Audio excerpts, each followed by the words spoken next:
Hi, I'm Dr. Parvathy, consultant dermatologist at DermaVue Trivandrum. ഇന്ന് ഞാൻ പറയാൻ പോകുന്ന ടോപ്പിക് PRP പറ്റിയാണ്, അതായത് Platelet-Rich Plasma. PRP പറ്റി അറിയുന്നതിന് മുമ്പ് നമുക്ക് പ്ലേറ്റ്ലെറ്റ്സിനെ പറ്റി കുറച്ചറിയാം. പ്ലേറ്റ്ലെറ്റ്സ് എന്ന് പറയുന്നത് നമുക്കൊരു മുറിവുണ്ടാകുമ്പോൾ അവിടെ രക്തം കട്ട പിടിക്കാനും അവിടെ മുറിവുണങ്ങാനും സഹായിക്കുന്ന രക്തത്തിലെ ഒരു ഘടകമാണ്. പ്ലേറ്റ്ലെറ്റ്സിൽ ധാരാളം ഗ്രോത്ത് ഫാക്ടേഴ്സും അടങ്ങിയിരിപ്പുണ്ട്. ഈ ഗ്രോത്ത് ഫാക്ടേഴ്സ് കോശങ്ങളെ റിപ്പയർ ചെയ്യുവാനും അതുകൂടാതെ രക്തയോട്ടം കൂട്ടുവാനും സഹായിക്കുന്നു. ഇനി PRP എന്നുള്ള ചികിത്സാവിധി സ്കിന്നിൽ മാത്രമല്ല, പലപ്പോഴും സർജറിയിൽ, ഡെന്റിസ്ട്രിയിൽ, ഓർത്തോപീഡിക്സിലൊക്കെ ഉപയോഗിക്കുന്ന ഒരു ചികിത്സാവിധിയാണ്. സ്കിന്നിനെ സംബന്ധിച്ചിടത്തോളം PRP ചികിത്സാവിധി സാധാരണയായി ഉപയോഗിക്കുന്നത് മുടി കൊഴിച്ചിലിനും പിന്നെ മുഖക്കുരു മൂലവും മറ്റ് കാരണങ്ങൾ കൊണ്ടുണ്ടാവുന്ന സ്കാർസ് അഥവാ കലകളും ട്രീറ്റ് ചെയ്യുവാൻ ഈ PRP ചികിത്സാവിധി ഉപയോഗിക്കാറുണ്ട്. ഇത് കൂടാതെ ഏജിങ്ങിൻ്റെ പാർട്ടായിട്ട് വരുന്ന ഫൈൻ ലൈൻസ്, ഫൈൻ റിങ്കിൾസ് ഒക്കെ ട്രീറ്റ് ചെയ്യുവാൻ PRP ഉപയോഗപ്രദമാണ്.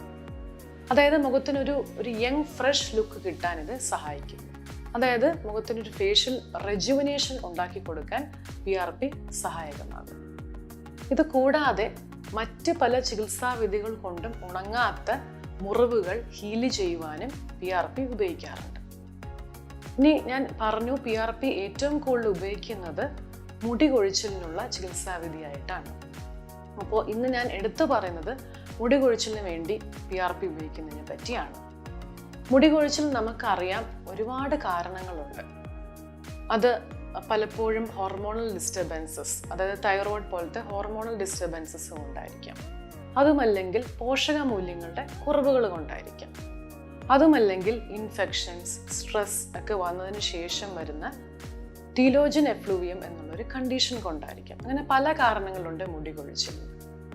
എന്നാൽ പുരുഷന്മാരിൽ പലപ്പോഴും എടുത്ത് പറയുന്ന ഒരു കാരണം എന്ന് പറയുന്നത് കഷണ്ടി അഥവാ ആൻഡ്രോജനറ്റിക് അലോപേഷ്യയാണ്.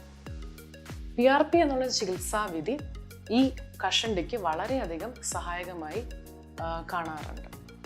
അതായത് ഇതിൽ ഞാൻ നേരത്തെ പറഞ്ഞതുപോലെ ഇതിൽ അടങ്ങിയിരിക്കുന്ന ഗ്രോത്ത് ഫാക്ടേഴ്സ് ഹെയർ ഫോളിക്കിൾസിനെ, അതായത് ശിരോചർമ്മത്തിലെ രോമകൂപങ്ങളിലെ സ്റ്റെം സെൽസിനെ ആക്ടിവേറ്റ് ചെയ്ത് അതിനെ റിപ്പയർ ചെയ്യാൻ സഹായിക്കുന്നു. ഇതുവഴി ഹെയർ ഗ്രോത്ത് കൂടുകയും ഹെയർ ലോസ് കുറയുകയും ചെയ്യും. ഈ PRP ചികിത്സ എന്ന് പറയുന്നത് പലപ്പോഴും സിംഗിളായിട്ടല്ല, പലപ്പോഴും നമുക്ക് മറ്റ് ചികിത്സാവിധികൾ, അതായത് മെഡിക്കൽ മാനേജ്മെൻറ്റോ അല്ലെങ്കിൽ ഹെയർ ട്രാൻസ്പ്ലാന്റേഷനോട് ഒപ്പമോ അതിന് ശേഷമോ ഒക്കെ ഉപയോഗിക്കാൻ പറ്റുന്ന ഒരു ചികിത്സാവിധിയാണ്. ഇനി PRP പുരുഷന്മാരിൽ മാത്രമല്ല ഉപയോഗിക്കുന്നത്, സ്ത്രീകളിലും, അതായത് സ്ത്രീകളിൽ കാണുന്ന ഫീമെയിൽ പാറ്റേൺ ഹെയർ ലോസ് പോലത്തെ ഹെയർ ലോസിലും ഇത് ഉപയോഗിക്കാറുണ്ട്. ഇനി PRP നമ്മൾ ചെയ്യുന്നതിന് മുമ്പ് എന്തൊക്കെയാണ് നിങ്ങളുടെ ഡെർമറ്റോളജിസ്റ്റ് നിങ്ങളോട് പറയുന്നതെന്ന് നമുക്ക് നോക്കാം. നിങ്ങളുടെ ഡെർമറ്റോളജിസ്റ്റ് നിങ്ങളെ കൺസൾട്ട് ചെയ്തതിന് ശേഷം നിങ്ങളുടെ ഒരു ബ്രീഫ് മെഡിക്കൽ ഹിസ്റ്ററി എടുക്കുകയും നിങ്ങൾ എന്തൊക്കെ മരുന്നുകൾ കഴിക്കുന്നുണ്ടെന്ന് മനസ്സിലാക്കുകയും അതിനുശേഷം കുറച്ച് രക്തപരിശോധനകൾ നിങ്ങൾക്ക്, അതായത് ബ്ലഡ് ഇൻവെസ്റ്റിഗേഷൻസ് തരികയും ചെയ്യുന്നു. PRP ചെയ്യുന്ന പ്രൊസീജിയർ എന്ന് പറയുന്നത് നമ്മൾ ഇൻസുലിൻ സിറിഞ്ച് വഴി ഇഞ്ചക്ഷനോ അല്ലെങ്കിൽ മൈക്രോ നീഡിലിംഗ് ഡിവൈസ്, അതായത് ഡെർമാ റോളർ പോലത്തെ മൈക്രോ നീഡിലിംഗ് ഡിവൈസിനോടൊപ്പമോ ആണ് PRP തലയോട്ടിയിൽ നൽകുന്നത്. ഇനി PRP എത്ര സെഷൻസ് ചെയ്യാം? സാധാരണയായി മിനിമം ഒരു 3 to 6 സെഷൻസ് ആണ് PRPക്ക് കൊടുക്കാറുള്ളത്. അതൊരു 4 to 6 weeks ഗ്യാപ്പിലാണ് നമ്മൾ ചെയ്യുന്നത്. പലപ്പോഴും ഒരു മെയിൻ്റനൻസ് സെഷൻസും 6 മാസം അല്ലെങ്കിൽ 1 വർഷത്തിന് ശേഷം നിങ്ങൾക്ക് ചെയ്യാവുന്നതാണ്. ഇനി PRPക്ക് എന്തെങ്കിലും സൈഡ് എഫക്ട്സ് ഉണ്ടോ എന്നുള്ളതാണ് കോമൺ ആയി കണ്ടുവരുന്ന ഒരു ചോദ്യം. PRPക്ക് താരതമ്യേന സൈഡ് എഫക്ട്സ് ഒന്നും തന്നെ ഇല്ല. ചെറിയ പെയിനോ ബ്ലീഡിങ്ങോ തുടക്കത്തിൽ കാണും, ബട്ട് സ്റ്റെറൈൽ പ്രിക്കോഷൻസ് ഒക്കെ എടുത്താണ് ചെയ്യുന്നതെങ്കിൽ താരതമ്യേന യാതൊരു സൈഡ് എഫക്ട്സും ഇതിന് ഉണ്ടാകുന്നതല്ല. ഇതാണ് PRPയെ പറ്റിയുള്ള കാര്യങ്ങൾ. നിങ്ങൾക്ക് ഇതെല്ലാം നന്നായി മനസ്സിലായി എന്ന് ഞാൻ വിശ്വസിക്കുന്നു.